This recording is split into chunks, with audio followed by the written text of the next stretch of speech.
The rented SUV, a sleek urban model, looked like a foreign body on the narrow dirt roads. They snaked through the cypress swamps and forests, kicking up clouds of reddish dust that painted the air. I, Leo, hummed along in the driver's seat, trying to keep the mood light. Beside me, Maya, pragmatic as ever, consulted Google Maps on her phone, her brow furrowed. She grumbled about the lack of signal. In the back seat, Rafa, anxiety personified, was already biting his nails, while Chloe, cool and a bit bored, scrolled through her Instagram feed, lamenting the absence of internet with an exasperated sigh. "Relax, guys!" I exclaimed, adjusting the GoPro on the dashboard. The small red light confirmed recording. This is why we came, a forced digital detox. No Wi-Fi, no worries, just us and the wild nature of Louisiana. I plan to document every second, from Bayou Life vlogs to internet-free survival challenges. The country house, an old, isolated mansion, promised a perfect setting for content. Or for boredom. The idea was to escape the corporate routine, maybe truly reconnect, or just find something new and shocking for my channel. As New Orleans' urban landscape disappeared, replaced by dark water swamps, ancient cypress trees with Spanish moss hanging like ghostly beards, and dense vegetation that swallowed the light, everyone's cell signal began to fail, a subtle premonition of what was to come. The air, humid and heavy, had a bittersweet scent of stagnant water and decaying leaves. The reddish road dust was still settling, painting the SUV's hood, when Chloe, impatient with the total lack of signal, found a momentary breach, a single sliver of connection. "Guys, look at this!" she exclaimed, turning her phone to us, the screen glowing in the dim light. On the screen, a catchy title, "Real Scary Bayou Tales, Louisiana Legends." The video, with millions of views, promised frightening accounts from a region that seemed strangely, sinisterly familiar. We settled onto the mansion's wide veranda, the old wood creaking under us. The video began. It featured a deep, haunting narrator's voice, mixing grainy images of misty swamps and abandoned cabins with supposedly true testimonials. Men with weathered faces and yellowed teeth spoke with wide, bulging eyes. We laughed at the exaggerated expressions, scoffing at the swamp witch who haunted fishermen or the lizard man who lurked in the sugarcane plantations. "What nonsense," Maya scoffed, while Rafa, despite laughing, cringed a bit, his shoulders tense. I, on the other hand, was electrified. "This is gold for my channel. Imagine us here, with no internet, listening to these legends and filming reactions," I vibrated. The signal, however, flickered and threatened to drop at any moment, as if the internet itself was reluctant to carry those stories far from the bayou. The country house, a two-story mansion with a slate roof darkened by time, and a wide veranda that seemed to embrace nothingness. Initially, it seemed picturesque. Wildflowers grew haphazardly in the garden, wild, swallowing the paths. An ancient, centuries-old oak tree, covered in Spanish moss, cast ghostly shadows over a rusty rope swing, a relic of forgotten times. However, the rustic charm was quickly overshadowed by its isolation. The distant hum of cars on the highway gave way to a dense, almost painful silence, punctuated only by the rustling of dry leaves under the wind that seemed to seep through the cracks, and the croaking of unknown frogs. The smell of dampness and old wood was suffocating. "Okay, we're officially at the end of the world," Chloe commented, desperately trying to get a signal on her phone, holding it up like an offering. I scoffed. "That's what we came for, remember? Total disconnection." My phone battery already showed a worrying 30%, and I realized with a chill that I had forgotten my portable charger in the car. As night fell, dense and humid, the first signs of something more sinister began.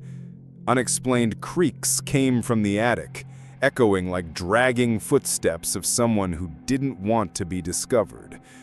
A quick shadow crossed the kitchen window, much larger than any animal we knew, disappearing before we could focus. And the house keys, which Rafa had left on the living room table, mysteriously appeared hanging on the back door, swaying gently in the still air. "It's the wind," Maya insisted, though her tone was less convincing. "Or the video's power of suggestion," I joked, trying to keep it light, but a shiver ran down all our spines, an echo of the silence that seemed to deepen, becoming heavier and more oppressive. The first night at the country house was a veiled torment. The air was heavy, laden with an invisible terror. Rafa, who was naturally anxious, slept poorly, waking up several times with the visceral feeling of being watched, invisible eyes burning his skin. Around 3 in the morning, he heard it, clear and unmistakable, a distant wail, a sharp, desolate cry coming from the dense swamp that surrounded the property. It was identical to the description of the swamp witch's cries from the video we had watched. He sat up in bed, his heart pounding, and tried to wake Maya, who just grumbled, turning over, oblivious to the nightmare materializing. In the morning, Rafa tried to report what happened, but he was met with nervous laughter. "You dreamed it, Rafa," I scoffed, making coffee, the bitter smell trying to bring us back to reality, as I turned on the camera to capture the morning vibe. Maya, though trying to maintain her skeptical posture, felt an uncomfortable shiver. A cold draft seemed to emanate from the wooden floor, even with the windows tightly shut. As I reviewed the previous night's footage, something caught my eye. In the background of a recording I had made of the empty living room, there were brief distortions in the image, like heat waves or visual glitches, and an almost imperceptible blur that seemed to lurk from a dark corner. I shook my head, attributing it to poor lighting and a blurry lens, but the image, for an instant, seemed alive, with a presence that left me uneasy. The technology failure wasn't gradual. It was an abrupt and terrifying cut. That afternoon, despair began. Maya's phone, at 80% battery in the morning, was suddenly dead. Cold. The same happened with Chloe's and Rafa's. I, the only one who still had a few percent left on my GoPro camera, watched in dread as the red light blinked. Chargers, previously reliable, simply didn't work when plugged into the house's outlets. It was as if the electricity, or some unnameable force, was sucking the life out of our devices, cutting our last tether to the world. "This isn't normal," Rafa shrieked, throwing his inert phone onto the couch. "We're stranded, totally stranded. How are we going to call for help?" The house, which once seemed like a welcoming refuge, now became a prison. We tried calling emergency numbers, our families, but every attempt resulted in the same crackling static, a hiss that sometimes seemed to contain distorted whispers, a sinister echo of the sounds from the video we had mocked. Initial frustration gave way to growing panic. Maya tried to stay calm, but her pale face and wide eyes betrayed her fear. The joke about digital detox had become a terrifying reality, and the silence of the approaching night seemed heavier than ever, laden with an invisible and insurmountable threat. Time stretched, and night arrived, bringing with it a coldness that had nothing to do with the ambient temperature. It was a cold that came from within, that froze the soul. The phenomena, previously subtle, became more audible and visible. The tall, slender figure, described in the video as the Lizard Man, reappeared, standing outside the living room window, watching us with a disturbing stillness. Its silhouette was indistinct, but undeniably present, a hole in the darkness. Rafa hid behind Maya, trembling like a leaf, his eyes glazed over.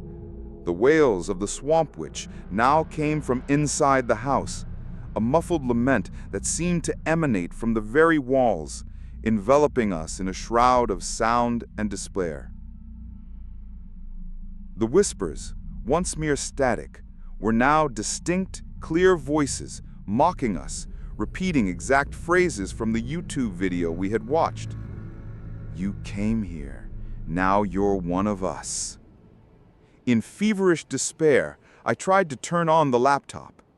The screen lit up with a pale glow, but the video we wanted to rewatch was corrupted, pixelated and trembling, with distorted images of our own faces flickering amidst the scenes of the legends.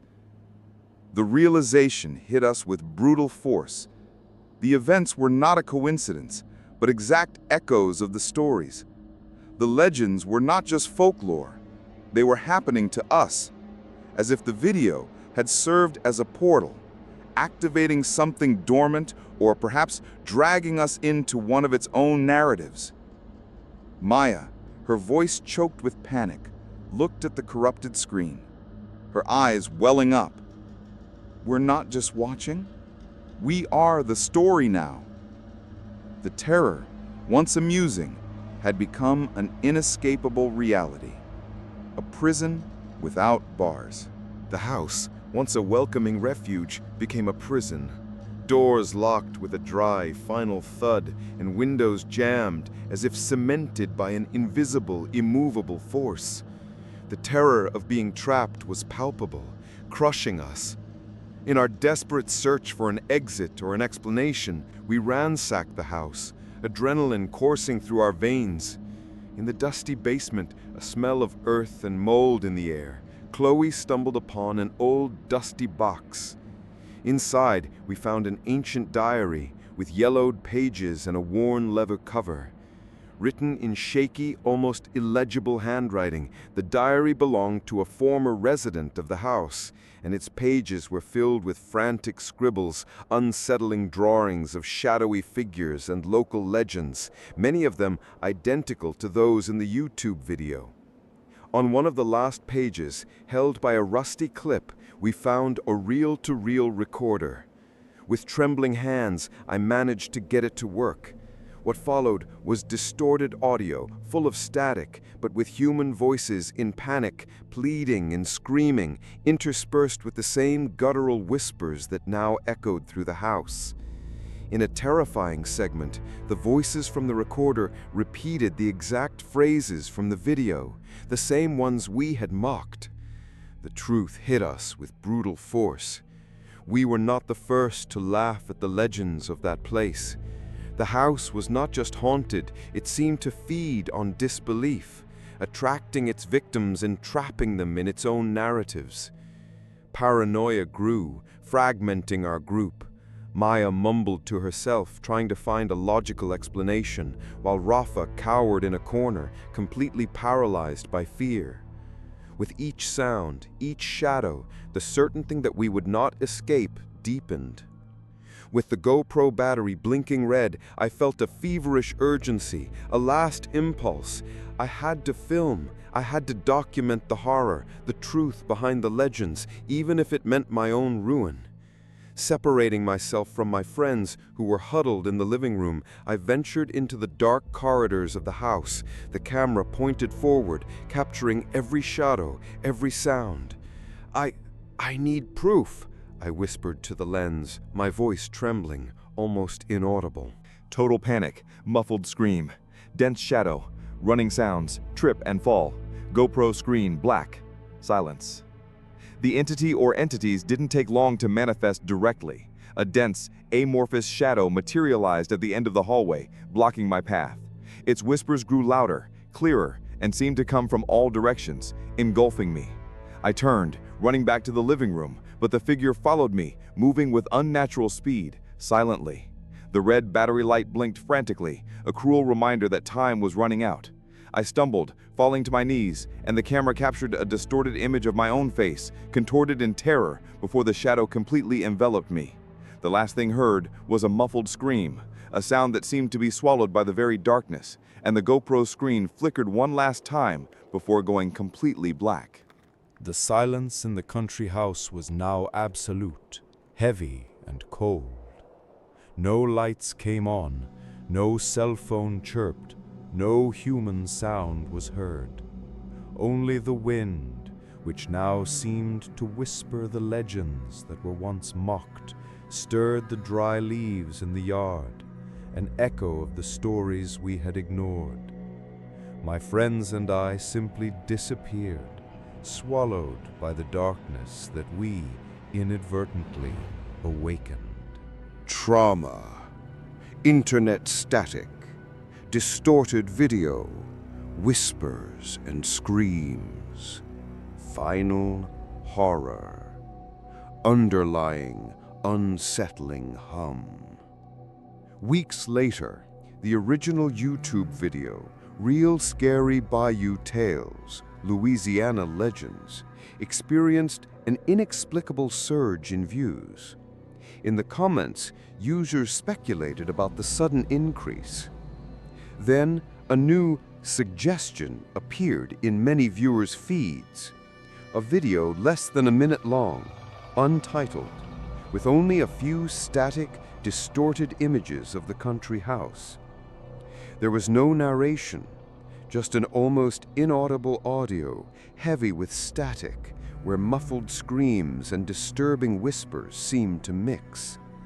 In a flash, the screen showed my terrified, pixelated, almost unrecognizable face before the image froze, a dark, elongated shadow cast behind me. The video ended abruptly, leaving a trail of chills and unanswered questions. New comments began to pop up. Is this real? Who posted this? Where is this house? The legend had found a new chapter. No longer mere entertainment, but a veiled truth now perpetuated on a computer screen, fueled by the very fear and digital world's ignorance of the horrors that lurk in the swamps and forests of Louisiana.